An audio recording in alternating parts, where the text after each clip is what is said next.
7 goals in a night of pure drama.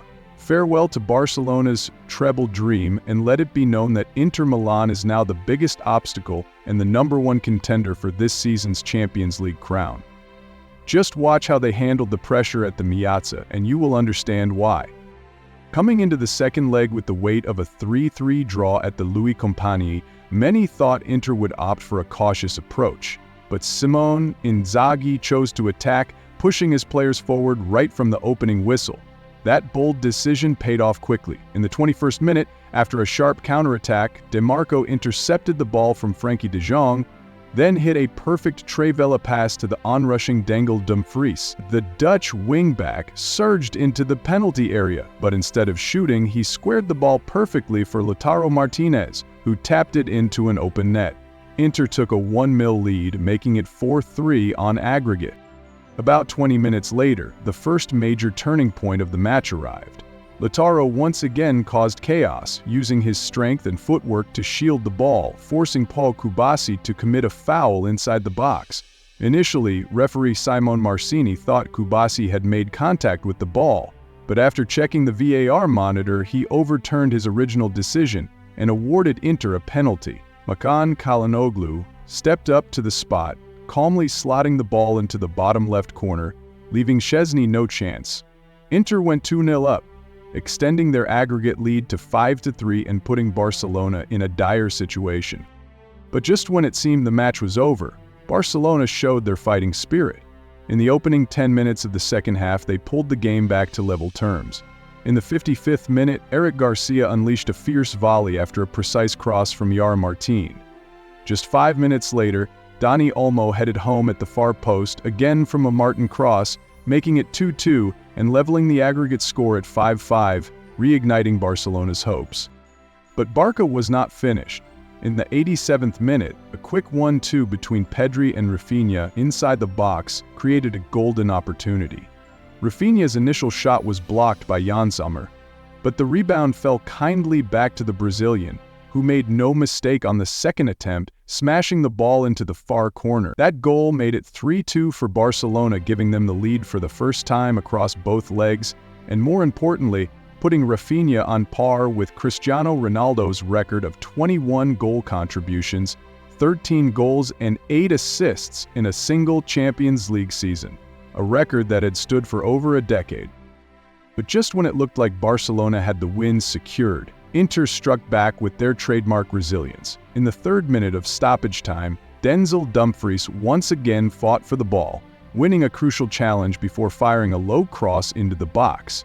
It found the feet of Francesco Acerbi, the 37-year-old veteran center-back, who had pushed forward in a last desperate attempt. With a single touch, Acerbi sent the ball crashing into the top corner, triggering an eruption of noise at the Piazza. The score was now 3-3, forcing the match into extra time.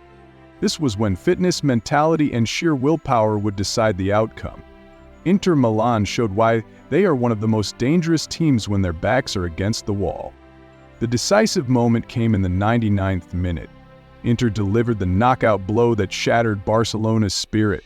Marcus Thuram received the ball, used his physical strength and close control to shield it from Ronald Araujo, then quickly spun away from the challenge. Instead of shooting, he pushed the ball wide before delivering a precise low cross to Mehdi Taremi. The Iranian forward, rather than going for goal himself, cleverly laid the ball back to the arriving Davide Fratesi. With a swift fake that sent Paul Kubasi sliding the wrong way, Fratesi calmly placed his shot into the far corner.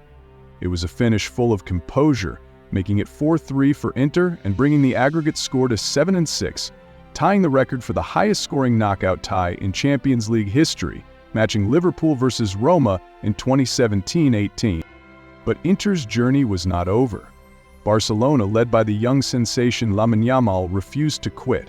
In the 117th minute, Yamal received the ball on the left wing, dribbled past 2 defenders, and cut inside before unleashing a curling, left-footed shot toward the far corner. The ball seemed destined for the back of the net, but Jan Sommer produced a stunning fingertip save, defying all logic and keeping Inter's lead intact. With time running out, Barcelona could not find another breakthrough. When referee Szymon Marciniak blew the final whistle, Simone Inzaghi collapsed to the turf in exhaustion, then sprang back to his feet with tears in his eyes. Inter's players too were too drained to celebrate wildly. They simply embraced, knowing they had just created a piece of football history. On the other side, Barcelona's players fell to the ground in disbelief. Lamine Yamal dropped to his knees, staring blankly at the pitch, only to be helped up by Marcus Thuram in a gesture of respect. The young warriors of Barcelona had fought bravely, but Inter's resilience and experience ultimately made the difference. They did not lose because they lacked heart. They lost because Inter simply had the edge in those crucial moments. After the match, all eyes were on one man, Jan Sommer. Some might wonder how a goalkeeper who conceded 6 goals over 2 legs could still be hailed as a hero, but if you watched his performance in the second leg, you would understand why. Sommer made a total of 7 crucial saves, many of which were decisive in keeping Inter Milan alive under immense pressure from Barcelona. Sommer was not just a shot stopper, he was a silent leader, commanding his defense, controlling his area, and bringing a sense of calm to his team in the most nerve-wracking moments. Alongside Sommer, unsung heroes like Francesco Acerbi and Davide Fratesi also deserve praise. At 37 years old, Acerbi scored the dramatic equalizer in the 93rd minute, with a one-match finish that would make even top strikers applaud. Fratesi, a tactical wildcard, not only scored the decisive goal but also pressed, carried the ball, and defended tirelessly when Inter's mainstays were running on empty. In stark contrast to Inter's euphoria was Barcelona's heartbreak. They had scored 3 away goals, one hand on the ticket to the final, only to lose it all in a few moments of lost focus. Lamine Yamal, despite his flashes of brilliance and daring dribbles, found himself isolated in extra time. On this day, luck was not on the young star's side. The most painful moment was not the final whistle, but what followed. Lamine Yamal, just 17 years old, collapsed onto the pitch, his eyes glazed with disbelief, unable to grasp what had just happened. Beside him, Paul Kubasi and Fermin Lopez also struggled to hide their disappointment. They had fought bravely, had come so close to the pinnacle, but fell short in the decisive moments. They did not lose because they were the weaker side, but because they lost control at the critical juncture.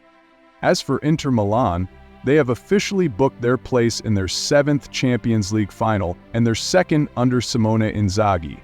The last time they reached this stage was in 2010, and on that occasion, they lifted the prestigious silver trophy. This time, their opponent will be either Paris Saint-Germain or Arsenal, 2 clubs equally hungry to claim the European crown. But Inter possess something few clubs today can match: the battle-hardened DNA of Italian football, forged over decades of continental warfare. Barcelona may have a squad full of promising young stars. They may play beautiful, possession-dominant football. They may have scored over 160 goals this season. But the Champions League is not a playground for teams that can only shine for 70 minutes. It is a battlefield for warriors who know how to rise when pushed to the limit. And Inter Milan understand this better than most. This was not just a match, it was a battle of character. Inter did not need to dominate possession, did not rely on flashy one-depth passing. They simply capitalized on every small opportunity to make a big impact. And they succeeded. From Francesco Acerbi's last-gasp equalizer in the 93rd minute, to Davide Fratesi's clinical strike in the 99th, and Sommer's spectacular saves, Inter's grit and resilience are now etched into the memories of their fans. Later this month, when they step onto the pitch in Munich, whether they face the star-studded Paris Saint-Germain or the youthful speed of Arsenal, Inter will carry with them a spirit of iron: never give up, never back down. As for Barcelona, their treble dream may have ended, but there is no reason for despair. They have come further than many expected, proving themselves as a rising force with a talented young squad. With a bit more experience, a bit more composure, they will be back challenging for Europe's summit soon. But first, they must shake off this heartbreak and prepare for the upcoming El Clasico, another fierce battle that promises no less drama